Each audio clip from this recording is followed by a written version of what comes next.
Hi there. In this video, we're going to look at the pivot columns transformation inside of Power Query. So to start off with, we're in pivot columns.xlsx. We're in the Apples sheet, and here's our initial data. So in this initial data, we've got data referring to people voting for how delicious they think different apples are. So each one of these rows constitutes a vote. So we've got the person who voted, the type of apple they voted for, and whether they were male or female.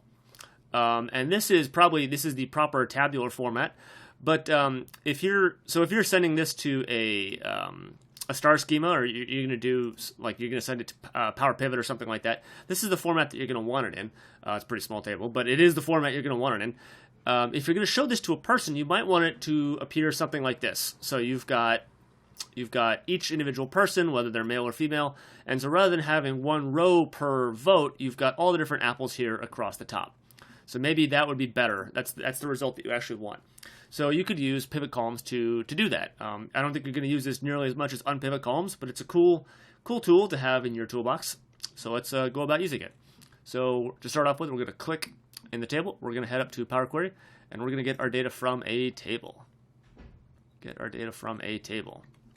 Okay, so that's not a very creative table name. Let's call this apples. Let's call that apples. Okay, so what we want to do, this can be, it's not really confusing. What you want to do is just do what I'm about to tell you. Like, don't overthink this. You want to figure out which column contains the values that you want to turn into columns. So imagine, what do I want up here?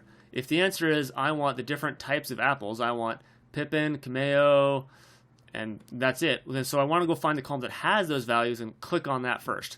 If I wanted the names across the top, if I wanted, Toshi and Roberta and Penelope, I would want to click on the names. If I wanted genders as two new columns, I'd click on genders. But what we want across the top as new columns is the different types of apples. So I'm going to click on the type column, right? And I'm going to go over to transform, and I'm going to click on pivot columns, right? So the next thing it wants to ask me, or at this point, it wants to know, so it's going to have these new column headers. What goes inside of each one of those cells, if you want to think about it like that? Well, we don't want the value from gender. What we want is the value from score. So I'm going to click on that, click on score, right? So we're going to have Pippin and Cameo, and we want 7 and 8 to go in there respectively. Okay. Now, let's just go ahead and click OK. We'll deal with what you could do in the advanced options here later on. But for now, go ahead and just leave that as is. It should be just fine. So I'm going to click OK. And there we go. We're all done. It's exactly that easy. So let's just go through one more example so you can see how it works. I could go to home and close and load, but I think you see that this is exactly what we wanted. So I'm just going to close this. Click on that X there. I'm going to discard the changes. Let's head over to the cleanliness sheet. Oh, except I renamed this. So I'm going to rename this now. This should be the total sales sheet. Hopefully when you get it, it's the total sales sheet. So we have a situation like this where we've got our initial table right here, where we have a combination of store, the state that store is in, and a fiscal month, and what the total sales was for that fiscal month. Which, again, if you're going to send something off to Power Pivot, this is probably it'd be a highly aggregated fact table, but this is how you'd want it to look. This is correct.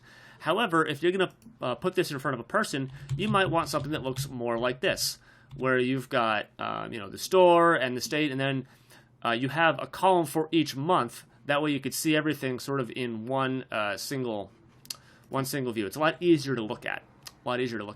So again, pretty easy to do. We're going to click on our initial data table here. Go to Power Query, get our data from a table. And again, we're not going to overthink this too much. What we want to do, oh, that's interesting. It did that transformation for us.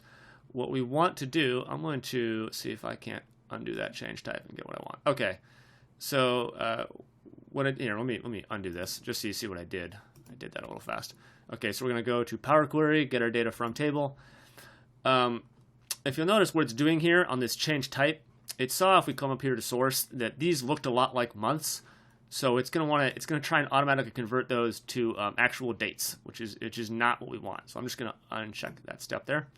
Okay, good. That looks just fine. So here's sort of what we want to start with. So again, we're going to ask ourselves, what do we want to show up here across the top?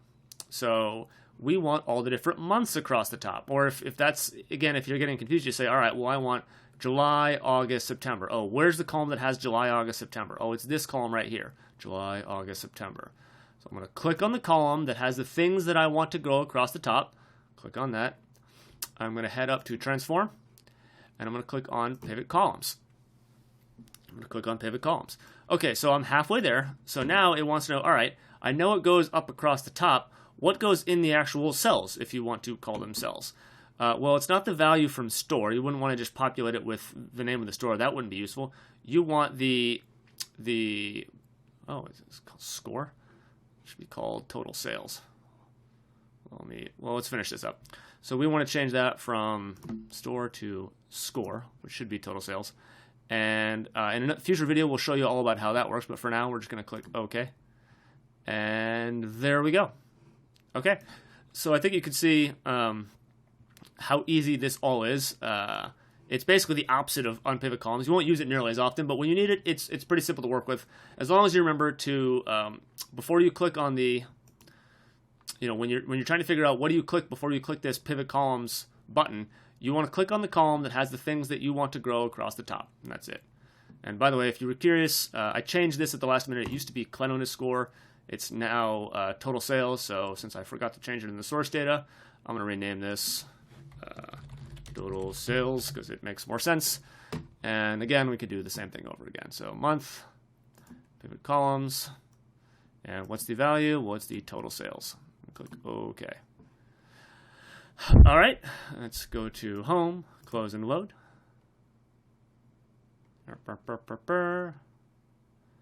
And there we go. Now, if I want to, I can do Control-Shift down right, select those guys, head up to home. Again, I'm just sort of making it visually nicer. Change this to accounting, and maybe get rid of that. But this is indeed the result that I want. Okay, well, I do hope that was helpful for you, and I will see you next video.